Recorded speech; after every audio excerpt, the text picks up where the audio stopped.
50 на представки и безброј нотирани проблеми. Народниот правобранител повторно испрати порака до МВР. Службите да бидат поефикасни. Наводите во представките се потврдени, информира Насер Зибери. Граѓаните покрај тоа што едва и закажале термин, се соочиле со проблеми и во подигнувањето на јавните исправи.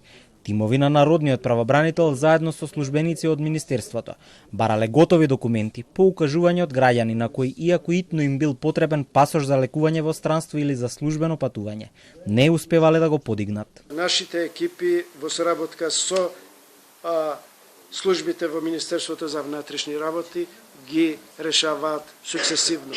Но да се разбереме, ова е неприродна ситуација. Министерството за внатрешни работи екс официо е должно тоа да го прави, а не по барање наше граѓанино тој има хитна и неодложна потреба од патување, па дајте да ја бараме личната исправа.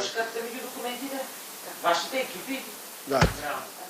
Матичен и телефонски број. Со овие податоци од денес граѓаните можат на интернет да закажат термин. По извесен период МВР повторно ја стави во функција оваа можност на веб страницата. Се одбира документот за кој се закажува фотографирање. Потоа службите ќе ве контактираат за да се комплетира барањето, наведуваат од Министерството. Претходно надлежните информираа за закажани 14.000 термини во само еден ден. Телефонската линија најчесто е преоптоварена, а според министерот Тошковски се случува да има и над 500 повици во исто време.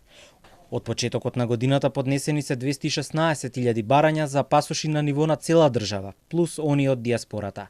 Властите смируваат дека во наредниот период нема да има застој во работата, бидејќи веќе пристигна новата пратка со образци со новото уставно име. Во тек е повикување на граѓаните кои имале термин од мај до декември да се фотографираат порано. Од МВР уверуваат дека се бара начини за граѓаните кои имаат термин во април да бидат повикани барем еден месец порано на сликање.